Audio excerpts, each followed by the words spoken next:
2,000 years ago, Mount Vesuvius exploded. The eruption wiped out everything in its path.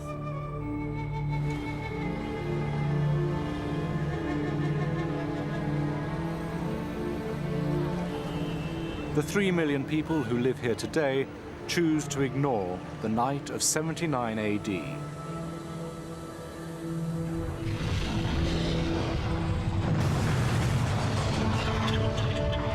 In the most violent eruption in its history, Vesuvius destroyed Pompeii.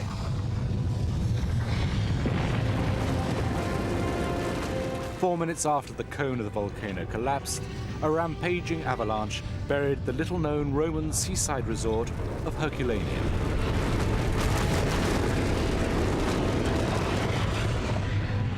Herculaneum is one of the most significant Roman sites. Its most impressive building was a country estate, the Villa of the Papyri. This unique building contained the most complete ancient library the world has ever known. Thousands of papyrus scrolls in Latin and Greek were transformed into carbon by a volcanic heat of 325 degrees centigrade. Space-age science is piecing together these charred fragments, making it possible to read them. We are making the invisible visible. Oh my God. These burnt scrolls, dating from the 3rd and 2nd century BC, tell a story of life and death buried for nearly 2,000 years. The dead are somehow whispering to us, and we strain to hear what they say.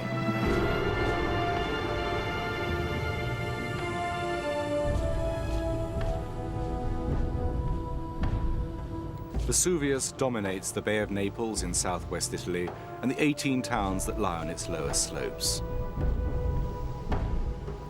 This is one of the most densely populated stretches of coastline in Europe.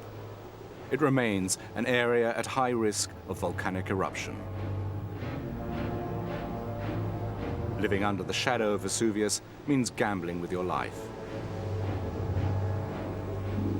2,000 years ago, in the early hours of August the 25th, 79 AD, Vesuvius smothered Herculaneum in one violent pyroclastic surge. A pyroclastic flow is the most deadly outpouring of a volcano. A fierce hot avalanche of gas, rock and debris traveling at terrible speed. On that fateful day in 79 AD, a single pyroclastic flow of massive proportions tore down the mountain and swamped the town of Herculaneum, rolling out into the sea for a further 400 meters to create an entirely new shoreline.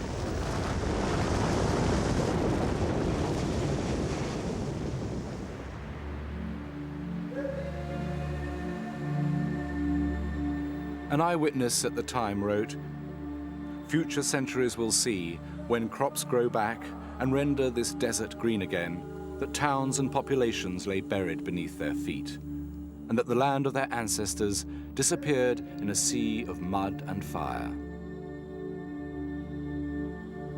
2,000 years ago, this stretch of land did not exist. The avalanche that created it poured into the sea, having buried Herculaneum in 90 feet of its burning debris.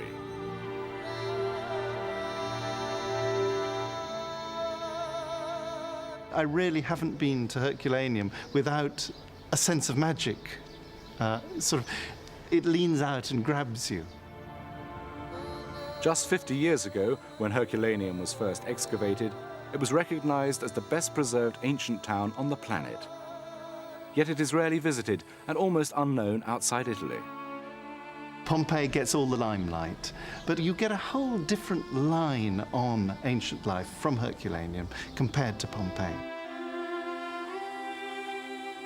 You've got a much closer focus on the domestic element, on houses, on streets. I think the streets of Herculaneum are quite unusually vivid, and because you've got the balconies overlooking the streets, you've got a real sense of how crowded and busy an ancient city could be.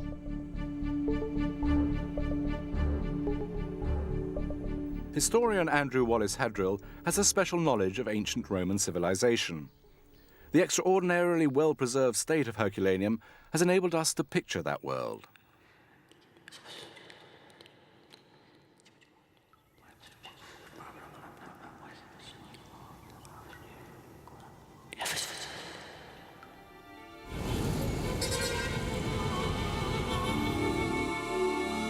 Herculaneum has got a warmth, and you can actually wander around the houses and feel, yes, people lived here. You feel a real sense of the past as something present.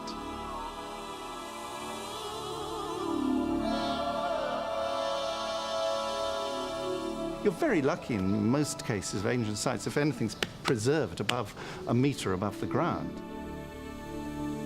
The manner of Herculaneum's burial accounts for its miraculous preservation. It was covered by a torrent of intensely hot debris within seconds. Unlike lava flows, which topple everything in their path, the pyroclastic flow simply smothered it, then solidified, holding the structure intact. Wooden beams and window frames were carbonized, turning into charcoal, but they remained in place. A heavy marble basin was picked up and thrown across a room, but not broken.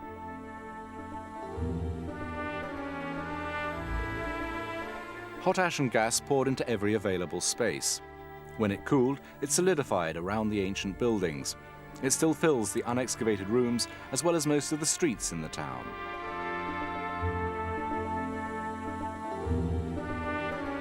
Two-thirds of Herculaneum is still buried beneath 90 feet of volcanic rock. The original pyroclastic material was covered with lava from an eruption in 1631. It made a perfect foundation for new building.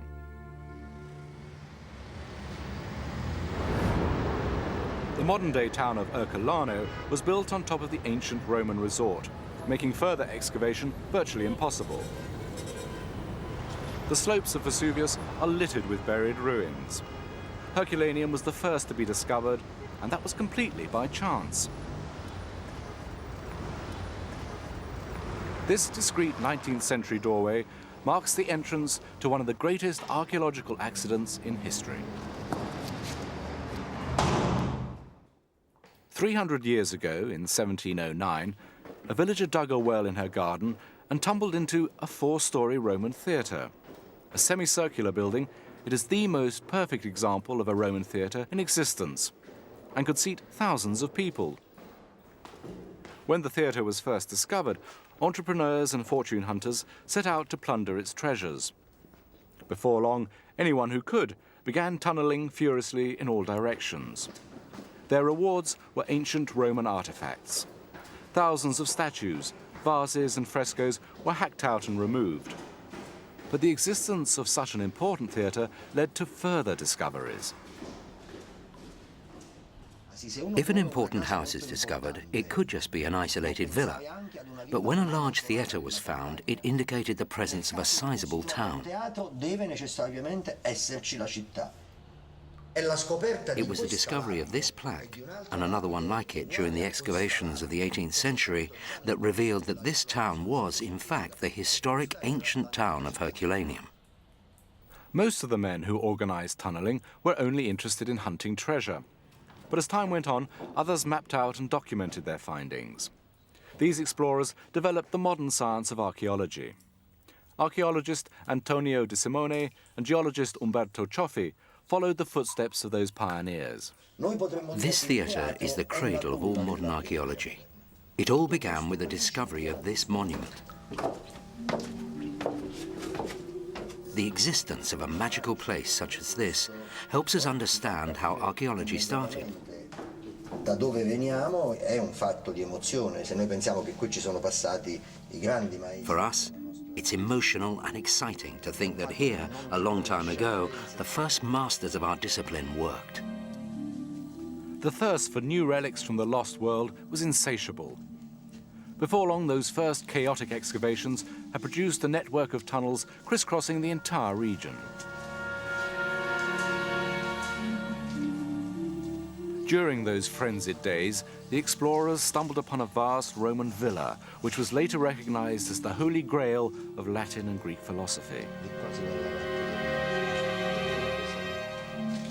Located some distance from the main buildings and at the end of a tunnel, there was no access to the building from outside. The tunnels were abandoned and the villa was lost. 250 years later, De Simone and Cioffi set out to find that villa. For 226 years, archaeologists had searched this entire area trying to find the villa by referring to old maps. Instead, we decided to approach local people directly, asking whether they knew of any old wells or shafts. In 1984, they were called to a house in Herculaneum. Tucked away in the basement behind an obsolete washing machine, they found an abandoned shaft.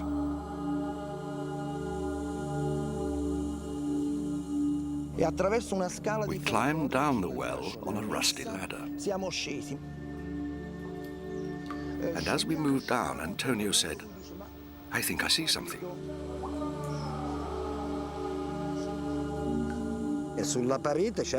I saw some stones positioned in a strange way, which seemed to be blocking some kind of passage.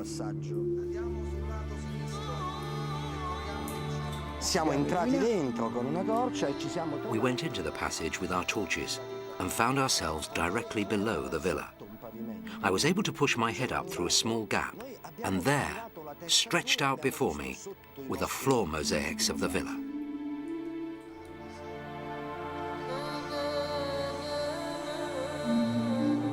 We had accomplished an archaeologist's dream that had lasted for 250 years. Cioffi broke one of archaeology's golden rules, but he realized he would need to prove his find.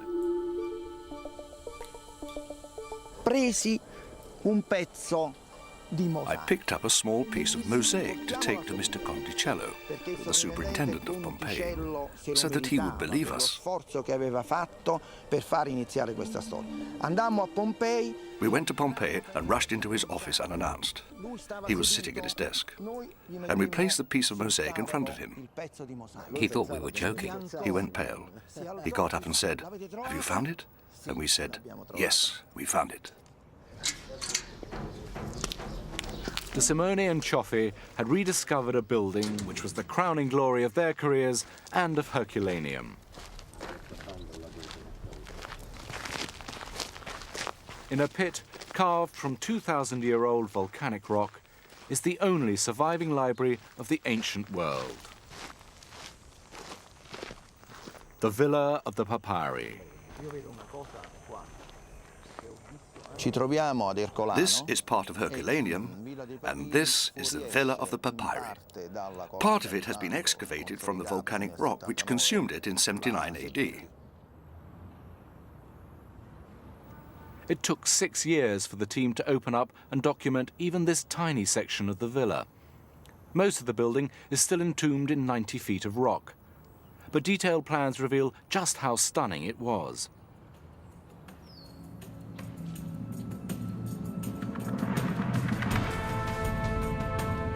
Ancient Rome is known for its military power, but the Villa of the Papyri contained the written records of Rome's knowledge. A palatial building, it dominated 300 yards of coastline on the Bay of Naples. The villa was the country estate of Calpurnius Piso Caesennius, the father-in-law of Julius Caesar. Its vast library attracted scholars from all over the Roman Empire, a seat of learning for the greatest minds of the ancient world.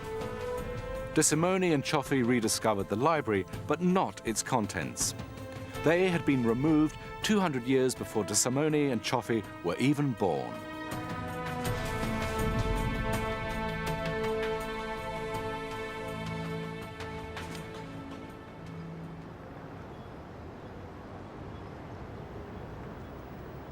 The first excavations of Herculaneum were begun in 1738, when Charles III of Bourbon ruled Naples.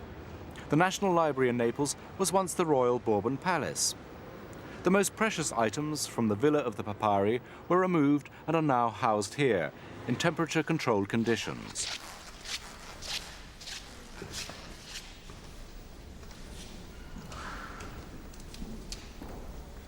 When the 18th century tunnellers first explored the building, they unearthed thousands of strange objects. At first, no one knew what they were, but it soon became clear. This is a carbonized scroll, an ancient book, converted to charcoal by the intense heat of the pyroclastic flow. It is one of thousands of tightly rolled reed scrolls containing the writings of Roman and Greek scholars. It's a great privilege to work on the papyri from Herculaneum. I have dreamt about it since the first time I was here 30 years ago as a young scholar. Professor Knut Kleve heads a small team of dedicated volunteers who are determined to do the impossible. Their aim is to prise the charred scrolls apart and read them. Each of these hardened lumps is a 2,000-year-old book. When they were first found, they were not recognized, and many were simply discarded.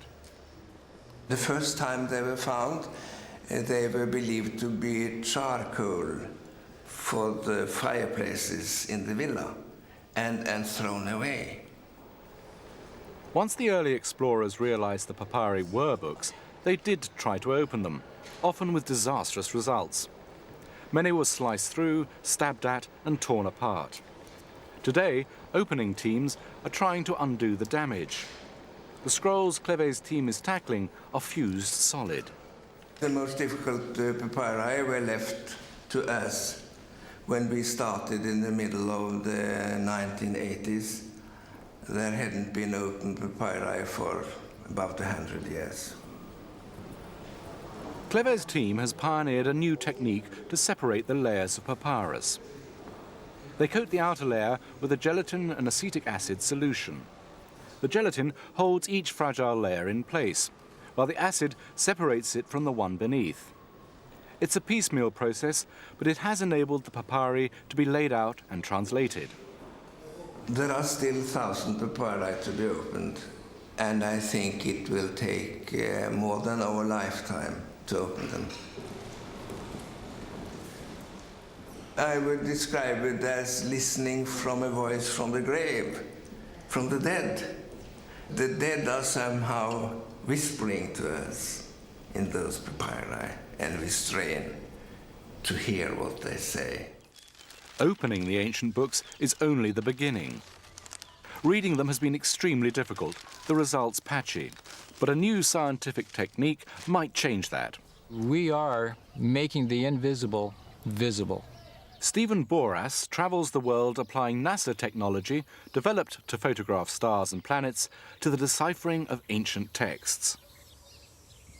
This pioneering technology could open a window on the ancient world. That's a pretty day. A room in the National Library has been converted into a laboratory for Boras and his wife Susan to photograph and digitize the entire collection of Herculaneum papyri. Using a multi-spectral camera, they can photograph across the full range of the light spectrum. They are searching for a wavelength that will isolate the ink of the writing from the carbonized papyrus document. Just a little bit at a time. Here you have a collection that is burned. You have black ink on black papyri. Okay, center it, and we'll capture it. Goodness. Okay, that's Wow. good. What we do is we take a digital image using a specific wavelength of light from the visible clear into the infrared. The ink will somewhere along there show up in a specific wavelength of light, and we're searching where that is. The papyri, the black or the carbonized papyri, is going to drop out because it has a different reflective characteristic. Good. Once we find that contrast, this is where we concentrate our imaging. And some of these last scrolls, we're finding some of the greatest response. This is the papyrus I was telling you about. Up to now, researchers thought that the blackened papyrus segments on this board were blank. Okay, now that's just what you're seeing here. Now that's what we're seeing with the unaided eye. We see a very little hint of ink in here starting to appear, but still has provided a great deal of enjoyment to see the expression of satisfaction on the scholar's part. Okay, so Astounding. My God. Let's focus again. They can read something they have long given up on and see ink there where there was no visible ink before. See if you can get some more words out of it. Agathon estin kata attainda. You can see that from here. That works? Yeah. The wonder of their photography is there just springs to life on this screen the difference between ink and papyrus, and I can't doubt anymore. So this will change the way we read the papyri. Really? Totally, yes. Oh, yeah. These texts, like most of the papyri deciphered so far, are written in Greek. It is focused. Given that Herculaneum was a Roman town, that may seem bizarre. But the scrolls confirm that Greek remained the language of intellectuals well into the 1st century AD. Using NASA technology designed for space, the most complete ancient library in existence is being read for the first time in 2,000 years.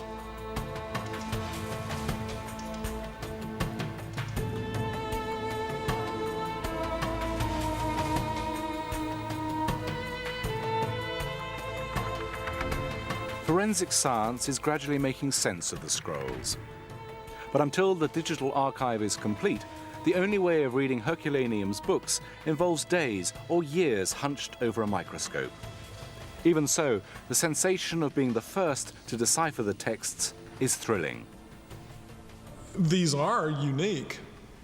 They tell us about the intellectual life of the 1st century BC, which is totally unknown to us outside them. Most of the scrolls belong to Philodemus, poet, philosopher, and literary theorist. Philodemus was close to some of the greatest minds in ancient Rome. You get to know the man intimately. He just comes off these papyri into your room.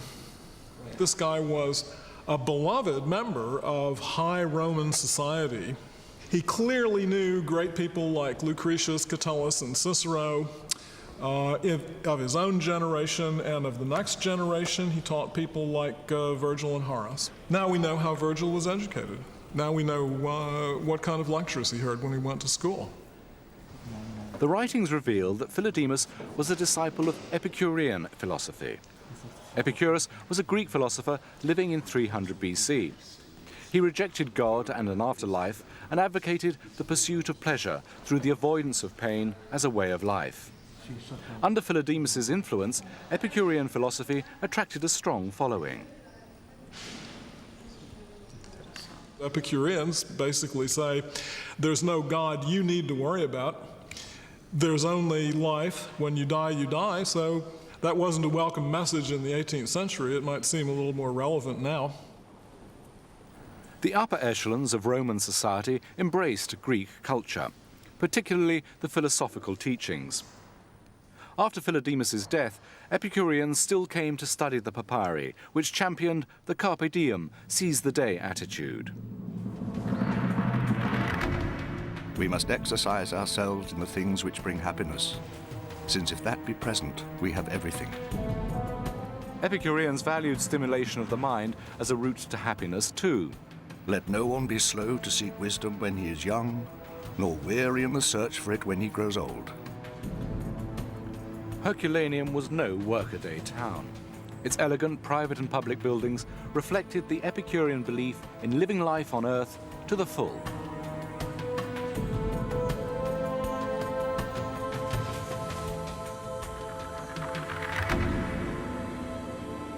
Epicurus himself saw the route to happiness as simply the absence of pain.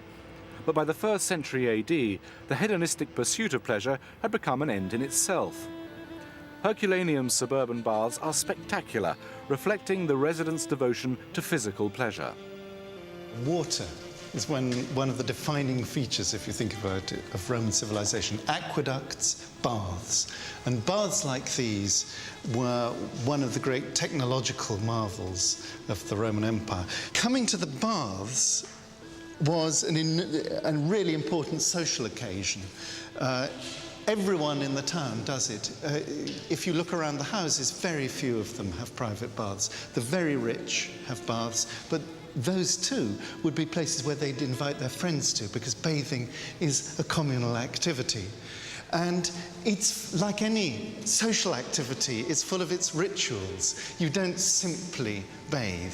You do lots of things. It's a matter of personal choices. You go to your doctor before you go to the baths. You consult, how am I feeling? Have I got a slight fever? And he will tell you what sequence of baths to take. Bathing was a social event, providing plenty of opportunity for intellectual discussion. It was an essential daily ritual. In the centre there, you've got a sort of bronze boiler effect into which the water continually flows, gets warmed up and recirculated. So here you've got space for a couple of dozen people to bathe at the same time. Scrolls from the villa also confirm that Epicurean teachings promoted equality between people, even advocating the abolition of slavery. At Herculaneum, slaves could work their way up to full Roman citizenship. This is actually a classic of a smart Roman house. You come in from the door, you're into a big atrium, the tablinum, an enormous great reception area, and then out at the back here, you have a garden surrounded by columns, what's often called a peristyle, and that's really a sign of real success. And of course, what we ask is, what's the kind of guy who lives in this sort of magnificence? And he's a guy who really has made it, but he started as a slave. And the story then goes on, because just over there is the college of the smartest ex-slaves in town. Well, this is a really unusual and interesting building. It's not a private house, but it's a sort of clubhouse. They call it the Collegium Augustalium, the College of the Augustales. And if you want to know what an Augustalis is, you come over here. And the first thing, Augusto Sacrum, sacred to Augustus. It's always a surprise for us to realize that they worshipped the emperor, either the living emperor or the dead emperor, but worshipped as a god. The members of this exclusive gentlemen's club were wealthy ex-slaves. Here they set up a shrine in honor of the only human being in mythology ever to have been promoted to a god, Hercules, the man after whom the town of Herculaneum was named. Hercules is, among the gods, the human who was promoted to divine status. Hercules becomes a god as a reward for all his labors. And there couldn't be a more appropriate god for these freedmen who are slaves, who have become citizens as a reward for their labors. The suddenness of the catastrophe which struck Herculaneum has allowed its story to be told. This town was frozen in time at the very moment of its destruction. The impact of that moment on the estimated 5,000 people who lived here has never been examined. When Herculaneum was first excavated 50 years ago, no bodies were found. A gruesome discovery just a few years ago changed all that. We've been working together for a few years on integrating the study of archaeological remains and anthropological findings so that we can understand better the effects of the eruption on objects and people. Volcanologist Giuseppe Mastro Lorenzo and anthropologist Pier Paolo Petrone have found out that the last moments of Herculaneum were very different from that of its neighbor Pompeii.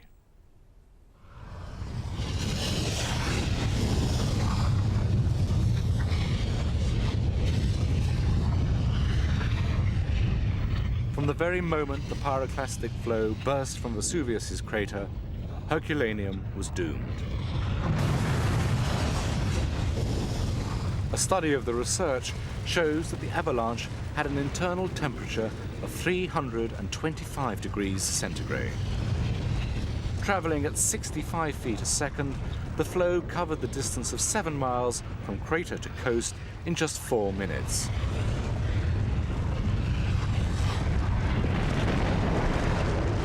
Herculaneum was consumed and preserved in seconds.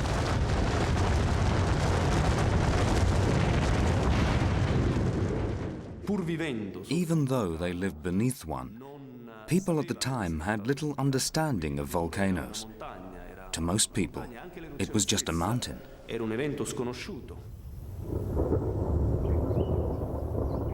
It has taken scientists until the last 20 years to fully grasp the violence and the speed of Herculaneum's destruction.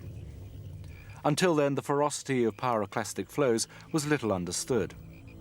As no bodies were discovered in earlier excavations, it was assumed that everyone had escaped.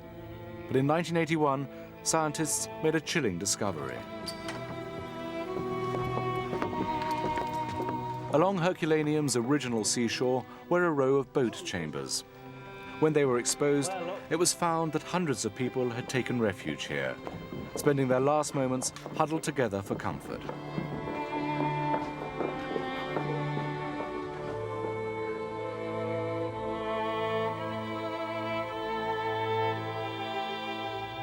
Crowded 30 or 40 to a chamber beneath a layer of light ash were dozens of human remains, caught at the precise moment of their death.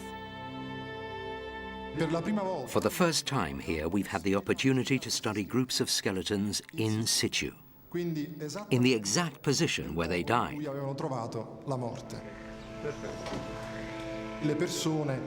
People were frozen exactly where they sat when they felt the full impact of the pyroclastic flow.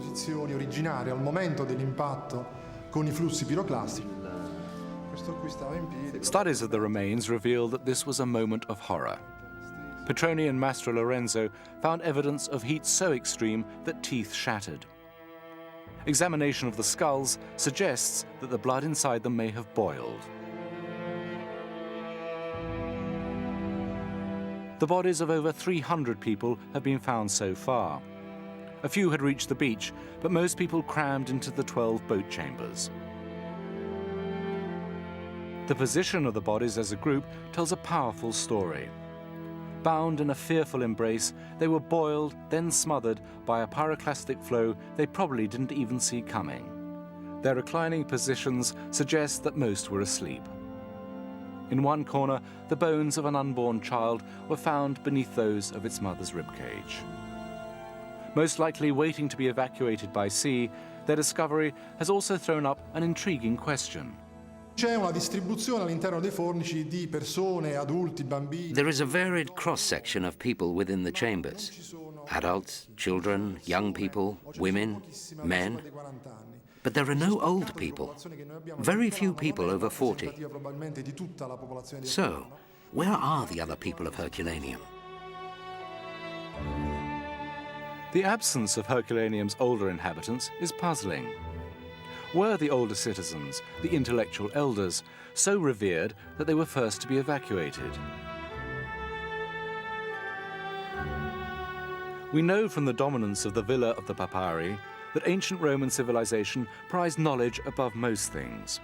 But could even this society have revered knowledge above the lives of its young, the seeds of the future? Besides, Epicurean philosophy preached that those who had lived life to the full should greet death without fear.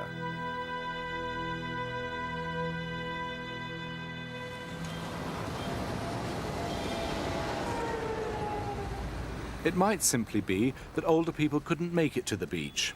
They may have gathered elsewhere in the town. Until more bodies are found, the riddle of the missing elders will remain. Some answers surely lie in buried sections of Herculaneum, but the secrets of this magnificent town, peeled open only 50 years ago, may be lost forever. Herculaneum is crumbling. Chipped inch by inch from the rock that held them together, most of the villas are now sinking into ruin. In the time I have known Herculaneum, it's changed absolutely dramatically in terms of sheer physical disintegration of the site. Enormous beams are just cracking and falling. Whole parts of the town are barred off with that terrifying notice that just says crolli, collapses. Pollution, erosion, lack of money and mismanagement are all to blame for the condition of the site. Andrew Wallace Hadrill believes that before any more excavation is undertaken, the buildings that have been exposed already should be restored. If you just come to the site, use it, dig it up, have a quick look, then let it crumble and go on and dig up the next bit, that is archaeological rape. If you expose it, you have a responsibility to look after it. And that's that responsibility that has to be faced up to. Very soon, what makes Herculaneum absolutely without compare in ancient archaeology will have gone if they don't do something to preserve it. Archaeology's first prize may be its greatest loss. All excavation in Herculaneum has been suspended. Yet locked beneath the buried lower floors of the Villa of the Papyri, the other half of its library is waiting to be discovered. Historians believe that a collection of scrolls written in Latin is still sealed in volcanic rock. Plays, poetry, art and philosophy, Latin scripts to complement the Greek papyri. Without these, the story of Herculaneum will never be complete. The Villa of the Papyri is now choked with weeds and surrounded by brackish water. The ravages of weather and time have taken their toll. But there is a greater danger. There may not be time to repair the villa to its full glory. Vesuvius could erupt at any time and reclaim its most enchanting victim.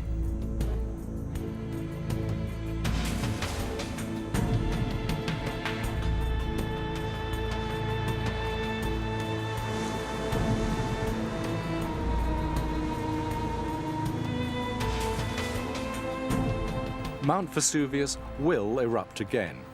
The only question is when.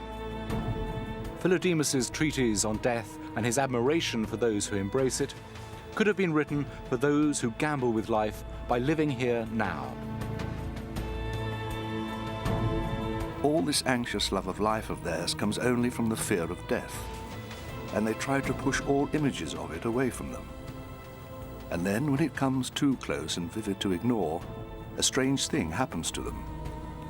When it comes suddenly before their eyes, they, summing up with utter clarity as one sums up at the end of a long sentence, breathe their last, as calmly as if their awareness of death had never failed them for the smallest interval of time.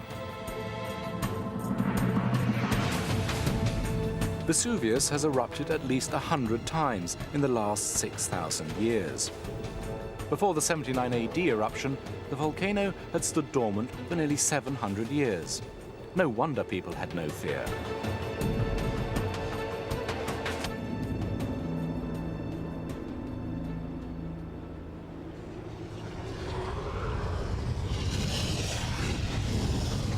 On that day in August, a column of ash 20 miles high had been spewing out of the cone for 12 hours. The fallout rained down on Pompeii to the south, perhaps lulling the people of Herculaneum into a false sense of security. It may be that the people found in the boat sheds were those who were last to leave. If so, they paid with their lives.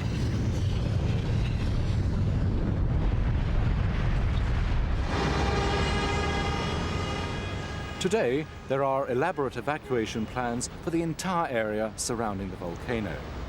But what are the chances of evacuating the 18 towns with their combined population of 700,000 in time?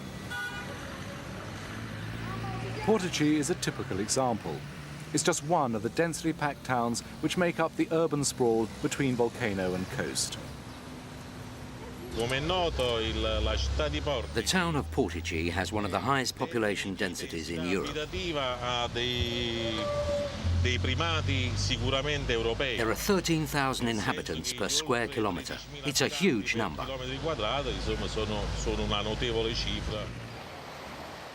Vincenzo Savaresi is an officer of the local civil protection force. Getting people out in time will be his responsibility, and he's worried. This street is typical of the poor road system in the historic town centre. We have to remember that every little town in the Vesuvian region has the same problem.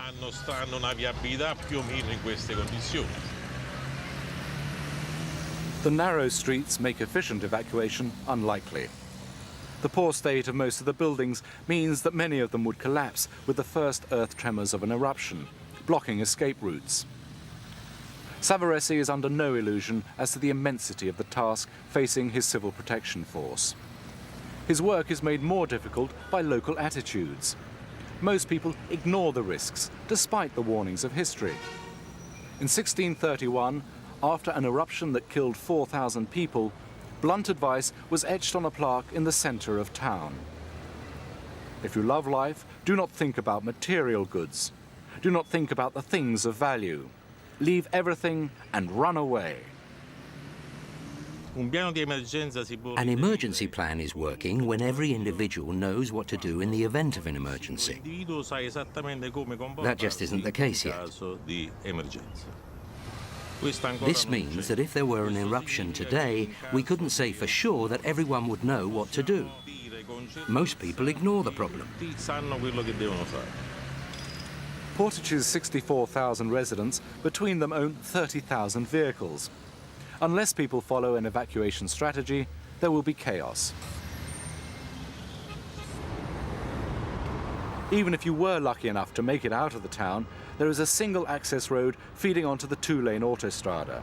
It's the only land route out of the entire area, and crammed full even on an ordinary day.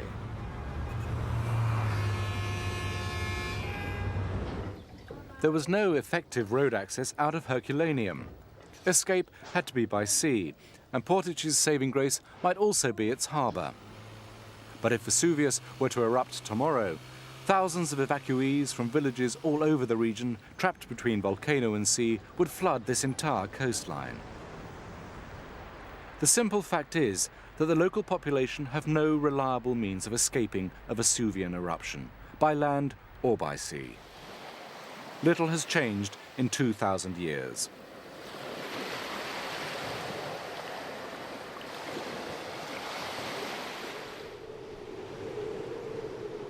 With so many people in the vicinity of Vesuvius and such limited opportunity to escape, it's crucial to know what state the volcano is in. The steaming vents warn that it's only sleeping. Vesuvius is dormant, but alive. Playful wisps hint at the power that is lying just beneath the surface.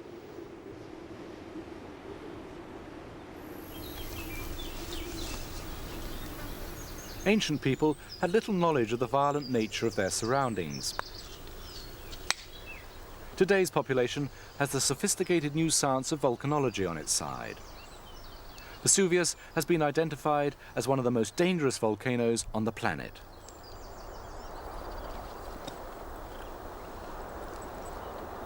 Giovanni Orsi is head volcanologist at the Vesuvian Observatory.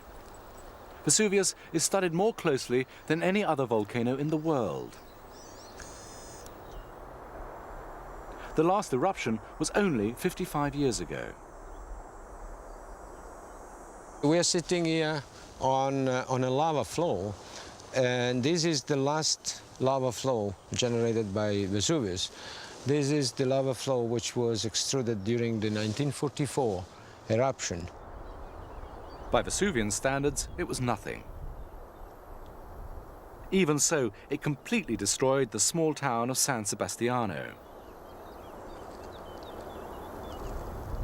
The 1944 eruption was recorded on film by occupying American troops. It was the final outpouring of a flow of lava that had begun with the explosive eruption of 1631, 300 years earlier.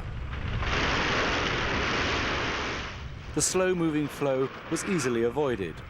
The few people who died were crushed by falling masonry, not engulfed by lava. It is the only eruption in living memory. Houses were soon rebuilt, people moved back, and now the eruption is all but forgotten. Vesuvius, though, is simply playing for time.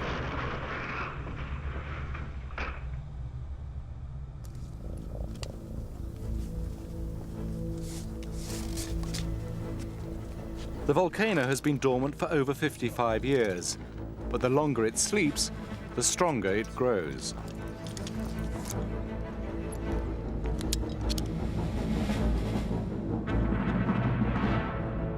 Mount Vesuvius is covered with a network of sensors which monitor its pulse 24 hours a day.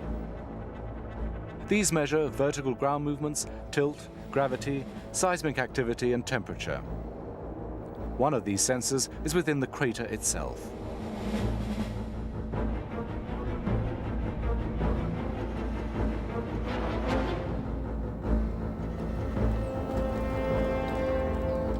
Vesuvius's crater is now completely blocked, but 6 miles below the surface, its magma chamber is refilling, putting the volcanic plug under increasing pressure. The longer this pressure builds, the more violent the eruption will be, like the cork of a shaken champagne bottle. As each year passes, the more likely an eruption becomes. Any movement of magma towards the surface is a sure sign of renewed activity. When the magma stirs, steam vents or fumaroles register a change in temperature and gas content. If a mass of magma moves toward the surface, this mass of magma is very hot. So this magma exhaust gases. So these gases come to surface directly through fumaroles, and if we check the fumaroles, and we do, we will see also variation in composition and temperature of fumaroles or water, and that's another indication that the magma is moving at depth. Carbon dioxide gas is a natural byproduct of volcanic activity. The amount given off indicates the aggression level of the molten magma deep below the surface.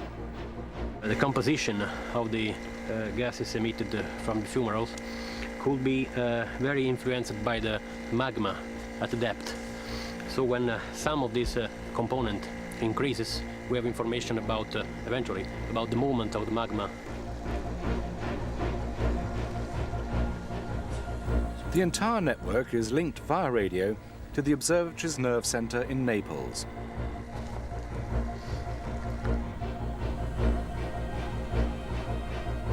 There has been evidence of seismic activity very recently, but for today at least, it's normal. For the moment, Vesuvius is at rest.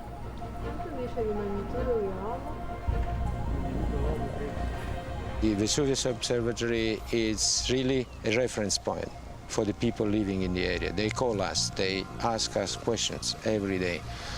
Volcanologists here are confident that they can provide a warning well ahead of an eruption. But one thing is certain. To be anywhere near when this crater explodes again will mean that you've already left it too late. People living around the volcano also to learn to live together with the volcano, and they've also to learn to respect the volcano and to be ready to leave the volcano when the volcano gets hungry. 2,000 years ago, the population of Herculaneum had no early warning system. Many gathered on a beach and cowered in hiding. Even now, we do not know how many of them escaped. Today, the population of the 18 towns has guardian angels watching over them, made up of volcanologists and a civil protection force. Scientists can make predictions, but they still cannot control the forces of nature. When the volcano erupts again, will people here have a better chance of survival than the citizens of Herculaneum? The longer it sleeps, the more violent the inevitable eruption will be. In this precarious relationship, Vesuvius will have the last word.